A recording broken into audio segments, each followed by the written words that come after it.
Voilà, donc vous êtes Richard Millet et vous avez une enfance marquée par une sorte de proximité à Israël en quelque sorte, proximité géographique. Oui, puisque j'ai passé mon enfance au Liban, donc c'est le voisin du Sud. Oui. On ne nommait pas à l'époque parce que c'était très... Ah oui. Ah oui, oui, oui. Toute la presse qui arrivait au Liban venant de l'Occident était censurée dès qu'il était question d'Israël. Oui. J'ai encore le dictionnaire Larousse où le drapeau israélien est passé au noir. Oui. Voilà.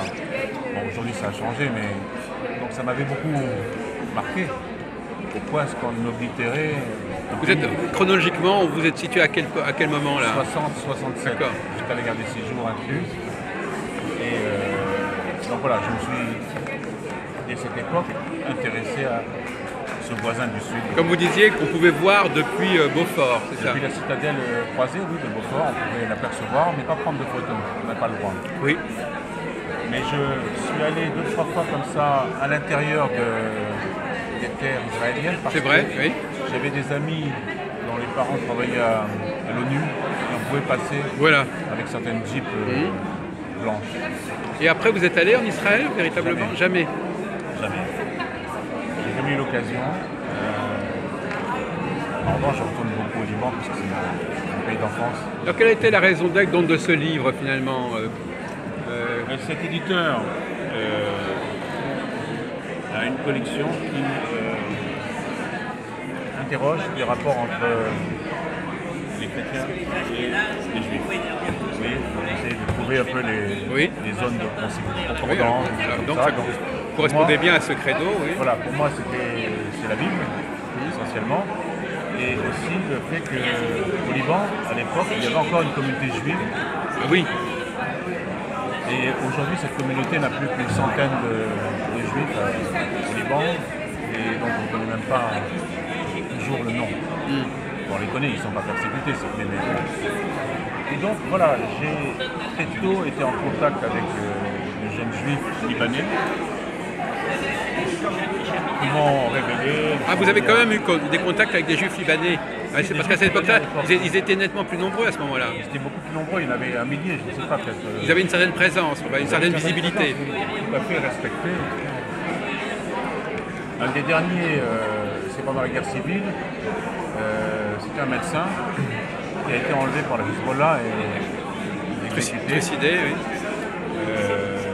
Et qui a payé, le Hezbollah me dit, tu payes pour tout ce qu'ils font tes frères de l'autre côté. Ah oui, oui. Voilà. Mais bon, je n'ai cessé d'interroger le dialogue, si vous voulez, entre un certain catholicisme et le judaïsme. Comme fait par exemple Rosenzweig, vous voyez, donc, voilà, il me semble qu'il y a un dialogue non œcuménique, vous voyez ce que je veux dire? Oui. Un dialogue, le simple fait qu'on lit le même texte en grande partie. Donc, oui. Là, vous parlez plutôt des rapports entre juifs et chrétiens ou entre juifs et musulmans? Non, entre juifs et chrétiens. Oui, c'est ça. Non, mais donc que ce soit bien clair. Absolument. Les musulmans, il n'y a rien à voir avec... Ils font partie. Ils sont partout, bien sûr. Ils sont même majoritaires maintenant. Ouais. Voilà, donc la raison d'être de ce livre, et j'interroge aussi mes rapports après le Liban avec la culture, ce qui est dans la culture française, et d'où viennent les juifs, vous voyez, ce qu'on va entre les juifs, etc. Ah oui, vous pouvez prolonger le dialogue ici. Le dialogue, voilà. Il me semble que, et je déplore ce qui se passe aujourd'hui, à savoir le fait que les juifs quittent la France à cause de ce que vous savez. Oui, enfin, c'est pas encore énormément, c'est pas encore très très fort. Non, mais le rabbin qui était avec moi tout à l'heure, oui, le déplorait, oui. j'étais très inquiet là-dessus. Donc vous avez vécu douloureusement les événements du mois de janvier. J'ai vécu douloureusement les événements du mois de janvier et aussi ce qui s'est passé avant, pendant le... Parce que ça vous a rappelé un peu on se retrouve dans une sorte de Liban à Paris. Bien sûr, exactement. Et pendant la guerre de Gaza, dernière fois... Oui, au mois de juillet 14. Voilà, 14, c'est épouvantable. Là, les agressions... Oui, oui. Voilà, donc... j'étais stupéfait par le fait qu'il n'y ait pas de réaction d'intellectuels. Oui. Donc, j'ai l'impression que tout se passe dans une espèce d'impunité. Mais maintenant, ça c'est quand même un petit peu... Il y a une conscience plus de la part de l'État une conscience plus forte. Voilà, avec les militaires qui gardent. Bien que là, par exemple, j'ai remarqué qu'il n'y avait pas de militaires à l'entrée de la mairie du 16e. J'étais très étonné de pouvoir rentrer sans que personne. Oui, c'est ça. C'est quand même, alors qu'il y a toute une élite en quelque sorte intellectuelle, c'est quand même remarquable. Et il n'y a absolument aucun signe. Vous me direz, quand il n'y a pas de signe, ça veut dire aussi que ça n'attire pas l'attention. Enfin, on pourrait jouer sur ce tableau-là. Enfin bon, c'est pas très difficile d'entrer. Non, mais c'est invraisemblable. C'est le problème des Brites. Enfin, je ne comprends pas comment ils ont.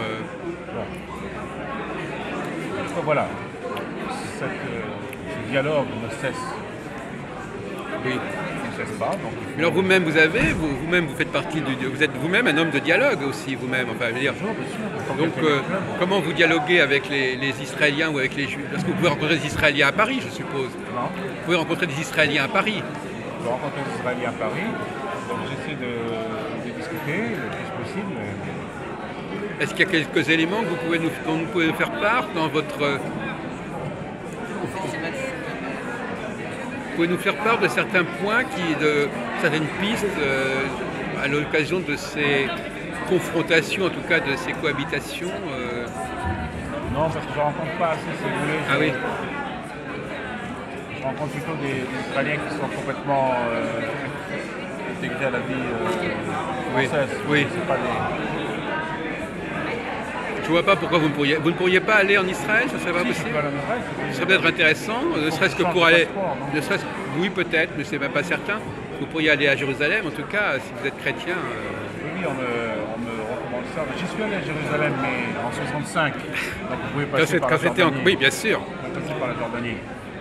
Non, c'est un très grand rêve que j'accomplirai. Ça pourrait peut-être être l'objet d'un nouvel ouvrage, qui serait... Voilà, absolument. Mais l'éditeur voulait d'ailleurs que j'y aille, mais j'ai été malheureusement pris par une maladie, donc je ne peux pas... Oui, bien sûr, oui. Mais là, vous êtes aussi l'auteur de cet énorme volume-là. Voilà, je crois que je l'ai lu d'ailleurs avec intérêt. Ça recoupe en partie quelques problématiques. Exactement. Certainement. Absolument. On ne peut pas dissocier les Juifs de la Méditerranée. Enfin, c'est impossible. Oui. Tout se passe encore là, au fond. On le voit. Même si technologiquement c'est ailleurs.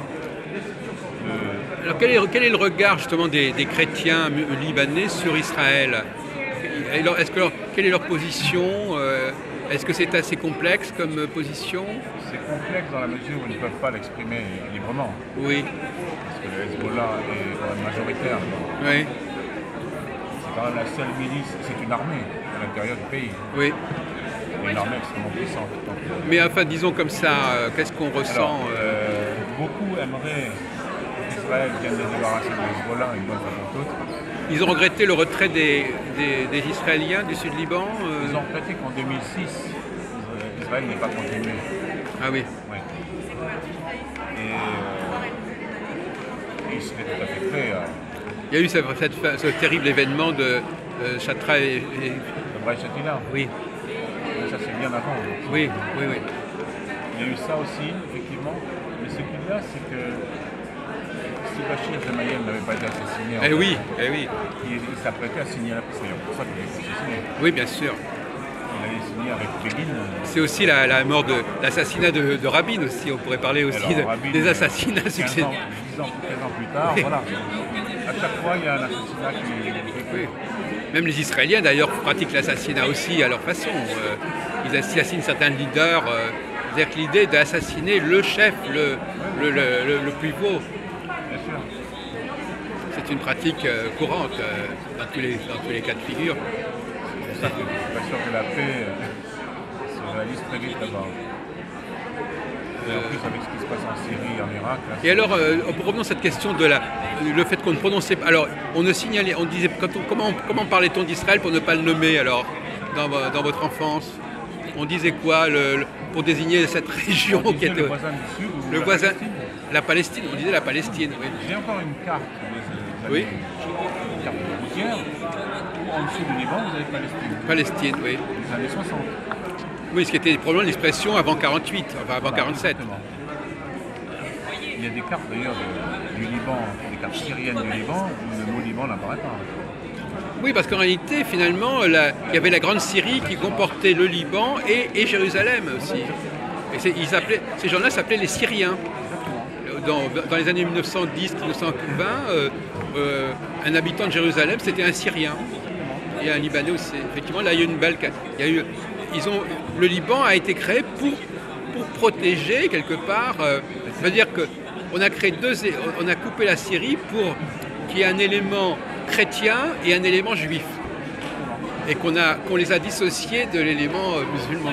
C'est une stratégie, comme on l'a fait en Inde, avec le Pakistan. Et voilà, c'est une stratégie qui était très à la mode dans les années 30-40.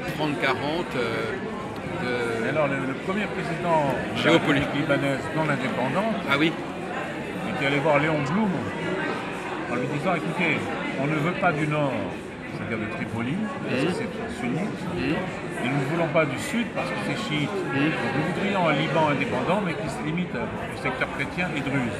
Ouais. Léon Blum a refusé. Il a eu tort, la preuve, c'est qu'aujourd'hui les chiites sont majoritaires. C'était possible d'avoir ce Liban C'était un Liban autour de Beyrouth, en fait. Autour de Beyrouth, jusqu'avant Tripoli, oui, et jusqu'à Saïda. Oui. Ça faisait un tout petit pays, un peu comme...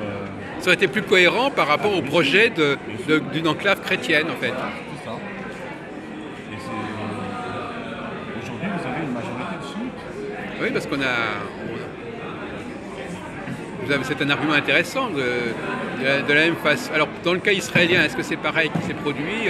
C'est certain que la guerre des 6 jours a compliqué les choses pour Israël, puisqu'ils se sont retrouvés avec une population arabe qui remettait en question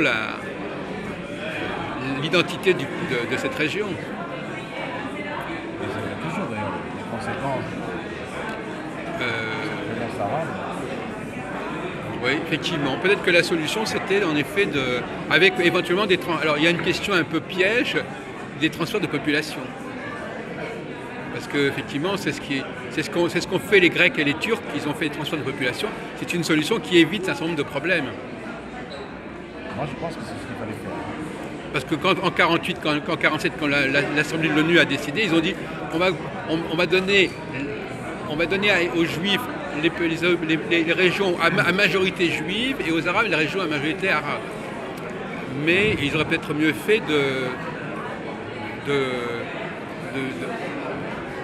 comme vous dites, de constituer des structures plus homogènes. Mais bon, d'un autre côté, vous êtes en train de nous dire que il vaut mieux. Vous êtes en train de me dire qu'il ne faut pas faire cohabiter deux religions dans un même État. C'est ça que vous êtes en train de me dire? Non, je ne dis pas tout à fait ça. Simplement, les chrétiens savaient de quoi y retourner. Ouais. Donc déjà, vous voyez, d'un côté, ils avaient des sunnites, et de l'autre, des chiites. Oui, oui. Sans compter les druzes, mais les druzes sont peu nombreux. Donc il aurait fallu les laisser en Syrie, le reste du Liban, il aurait fallu le laisser en Syrie. Il y a des mouvements post-syriens au Liban, oui. Notamment à Tripoli, qui sont... Il se serait trouvé une enclave au sein de la Syrie, en fait, avec la Syrie au nord et au sud. Voilà. Intéressant, voilà un élément intéressant. De même que vous savez que Jérusalem, dans le plan de l'ONU, était censé être une enclave internationale. Ça n'a jamais été respecté, mais c'était censé être quelque chose qui ne devait être donné ni aux chrétiens, ni aux juifs, C'était une enclave en quelque sorte chrétienne, si on peut dire, autour de Jérusalem. Voilà. On pourrait faire un parallèle entre les deux projets d'enclave autour de Beyrouth et autour de Jérusalem qui n'ont été ni l'un ni l'autre accomplis. Mais je vous remercie beaucoup, c'est un regard, c'est assez édifiant ce que vous nous dites. Merci beaucoup.